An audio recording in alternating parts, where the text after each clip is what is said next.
चलिए देख लेते हैं। है कि जब क्या राम जी कभी किसी पशु के खाल पे बैठ के तपस्या कर सकते थे? तो सही है। किसके थाल पे? किसी पशु मतलब हिरण की खाल पे बैठ के क्या तपस्या कर सकते हैं राम जी?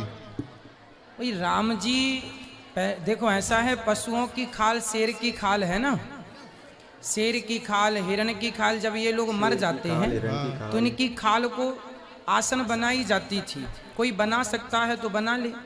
अच्छा, अब राम जी बनाए कि नहीं ये तो मैं नहीं बता सकता, परंतु बनाई जाती है। जब मर जाए वो अपनी मृत्यु से तो उसकी खाल काम पे आती है। अच्छा, तो वो फिर आज के ज़माने में जैसे कोई मुर्गा वगैरह खाता है या वो फिर कैसे गलत हो गया? तो खाने की बात अलग है ना मेरे भाई। आप किसी की शेर की खाल पवित्र होती है, अच्छा है ना। हिरण की जो खाल है, हाँ जी। भगवान शंकर जी भी मृगछाला लपेटते हैं, अच्छा, है ना। तो खाने का नहीं बोल रहे हैं, हाँ। खाने का मना है भाई। जब कोई अपनी मौत से शेर मर जाए हाँ। तो शेर अपनी मौत से मर गया, उसकी खाल किसी ने निकाल ली और लेकिन महाराज जी सीता जी तो बोल रही थी कि उस हिरण को पकड़ के ले आओ। अगर वो जीवित हाथ नहीं आया तो आपके वो मृगचर्म उसके आपके बैठने के काम आएगी। हाँ, तो मृग चर्म पर बैठने की बात हम कह तो रहे हैं, खाने की बात थोड़ी कही थी माता सीता ने कि इसका मांस खाएंगे। अच्छा, भाई मृग चर्म सोने का मृग है, और सोने का मृग है तो ले आओ, घर में रखेंगे, याददाश्त रहेगी कि भाई कभी अपन जंगल गए थे तो देख लेंगे। खाने की नहीं बोली थी। और राम जी राजा हैं, राजाओं को जैसे डॉक्टर चूहे पर एक्सपेरिमेंट करते हैं ना, चूहे को दवाई इंजेक्शन चीरा फाड़ी करते हैं ना, चूहा मर जाता है, तो वो चीरा फाड़ी इसलिए करते हैं क्योंकि वो डॉक्टरों की शिक्षा का एक माध्यम है। उसी प्रकार राजाओं को जो गलत शिकारी जानवर हो जाते थे, जो और जानवरों को खाते थे, परेशान करते थे, उन दुष्ट जानवरों को मारने की परमिशन राजाओं को हुआ करती थी। इसलिए राजा उद्दंड जानवरों की उनकी शिकार किया करते थे, इसलिए राम जी ने किया। तो ये जो रेगिस्तान वगैरह में जो मस्क होता है जिसमें पानी भर के पिलाते हैं, वो भी तो खाल होती है। आप मांस खाते हैं? जी मैं खाता हूँ। इसलिए आप इतने सारे तर्क लेके बैठे हैं कि भाई ये सही हो जाए। सही बैंड बजा रहे हैं। मैं 6 महीने से आपकी कथा सुन रहा हूँ ना भाई के क्वेश्चन एकदम राइट है। 2-3 महीने हो गए मैंने छोड़ दिया है। फिर अच्छा किया आपने। देखो कोई यदि उपयोग कर रहा है तो वो इसलिए कर रहा है क्योंकि वो अज्ञानवश कर रहा है। दोस्तों ये बात हर कोई जानता है कि दुनिया भर में भारत सबसे ज्यादा बीफ एक्सपोर्ट करने वाला मुल्क है, लेकिन ऐसी क्या वजह है कि जब ईद कुर्बान आती है वहाँ पर मुसलमानों के खिलाफ नफरत अंगेज सही बात है भाई, ये इसके दोस्तों ये बात हम नहीं कह रहे, खुद भारतीय वजीर आजम नरेंद्र मोदी भी एक बात कह चुके हैं कि भारत पूरी दुनिया में सबसे ज्यादा बीफ फरोख्त करने वाला मुल्क बन चुका है। आइए आपको इनका ये बयान सुनवाते हैं। और पूरे विश्व में मांस मटन का एक्सपोर्ट का बिजनेस करेंगे। और इस वर्ष भारत सरकार ने घोषित किया है, स्वयं भारत सरकार ने घोषित किया है कि पूरे विश्व में बीफ एक्सपोर्ट में हिंदुस्तान नंबर 1 है। अब क्या कहेंगे? भारत के एक सियासतदान ने मोदी सरकार का घिनौना चेहरा बेनकाब करते हुए बताया कि मुसलमान सबसे ज्यादा गाय का ख्याल रखते हैं, उसको नहलाते हैं, उसको खाना देते हैं, दूध निकालते हैं, मक्खन से घी निकालते हैं और बेचते हैं।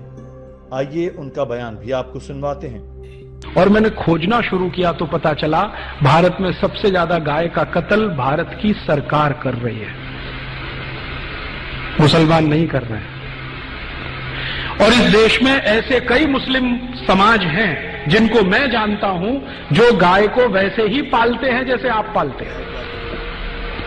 आप कभी आइए, गुजरात में कच्छ नाम का एक जिला है, कच्छ जिले में एक नहीं सैकड़ों मुसलमान नहीं हजारों हैं जो गाय पालन करते हैं, गाय का दूध बेचते हैं, दूध में से दही बनाते हैं, दही से मक्खन निकालते हैं, मक्खन से घी बनाते हैं और बेचते हैं। दोस्तों ये सब आपने जान लिया कि भारत में सबसे ज्यादा गाय का ख्याल मुसलमान ही रखते हैं और इंडिया दुनिया भर में गाय का गोश्त फरोख्त करने वाला नंबर 1 मुल्क है। दोस्तों आप सोच रहे होंगे कि फिर ऐसी क्या वजह है कि मुसलमानों को कातिल और जालिम कहा जाता है। गलत किया जा रहा है भाई, गलत है। हिंदू मुसलमानों को संगदिल कहते हैं और मासूम जानवरों का कातिल करार देते हैं।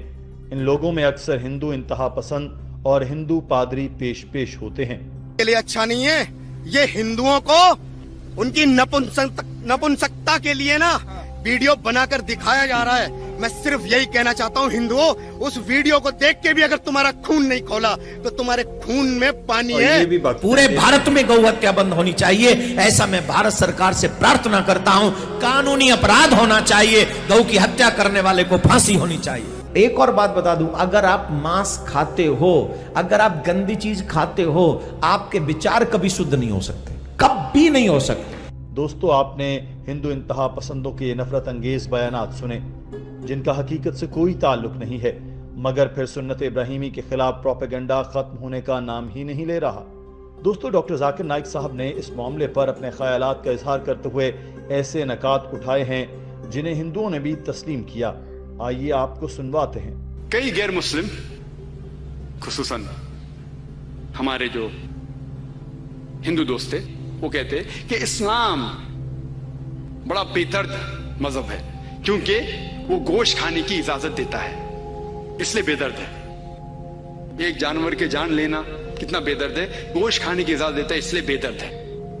पहले मैं ये कहना चाहता हूं कि एक मुसलमान शुद्ध शाकाहारी होके, प्योर वेजिटेरियन होके भी अच्छा मुसलमान हो सकता है।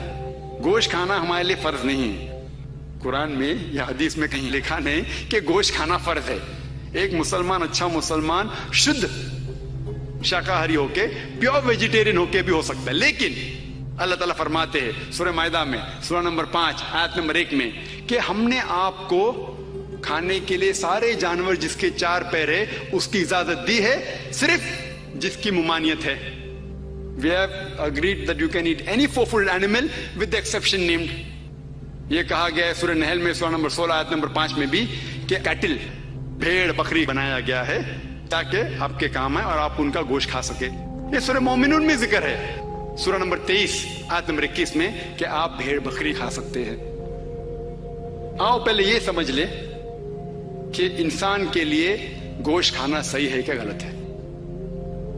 आज की साइंस ये कहती है कि मीट के अंदर, मटन में, गोश्त में हाई लेवल ऑफ प्रोटीन है, इट इज न्यूट्रिशियस, विटामिन के है, आयरन है and high level of protein है।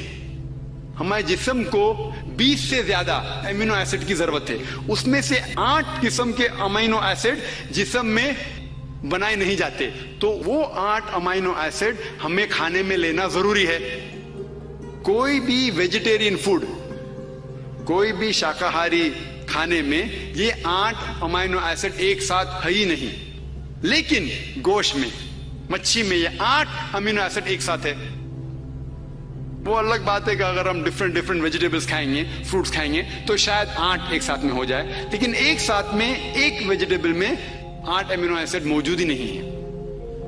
और जो जानवर सिर्फ घास फूस खाते हैं, हर्बिवोरस एनिमल, मिसाल के तौर पे गाय, बकरी, आप देखेंगे उनके दांत फ्लैट दांत है, चपटे दांत है उनके, वो सिर्फ घास फूस खा सकते, गोश्त खा ही नहीं सकते, उनके दांत है चपटे, हर्बिवोरस सेट ऑफ टीथ। आप वो जानवर को देखेंगे जो गोश्त खाते हैं, मिसाल के तौर पे शेर बब्बर, चीता, उनके नोकीले दांत है, कैनाइन टीथ, वो सिर्फ गोश्त खाते हैं, घास फूस खा ही नहीं सकते। अगर आप जाके आईने में अपने दांत देखेंगे, हमारे पास चपटे दांत भी और नोकीले दांत भी है।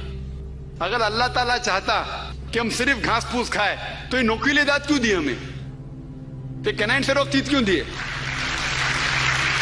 इससे ये जाहिर होता है कि हम गोश्त भी खा सकते हैं, और जो डाइजेस्टिव सिस्टम है भेड़ बकरी का, वो सिर्फ घास फूस खा सकता है, घास फूस हजम कर सकता है, गोश्त हजम कर ही नहीं सकता है। डाइजेस्टिव सिस्टम जो चीते का है, शेर का है, शेर बब्बर का है, वो सिर्फ गोश्त को हजम कर सकता है, घास फूस को कर नहीं सकता है। हमारा डाइजेस्टिव सिस्टम जो भगवान ने बनाया है, जो खुदा ने बनाया है, जो अल्लाह सुब्हानहू बनाया है, वो घास फूस भी हजम कर सकता है, गोश्त भी हजम कर सकता है।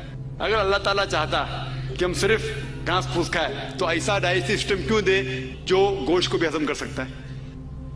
और बहुत से लोग को ये गलत फहमी है, हमारे हिंदू दोस्त लोग को, कि उनकी मजहबी किताबें गोश्त खाने से रोकती हैं।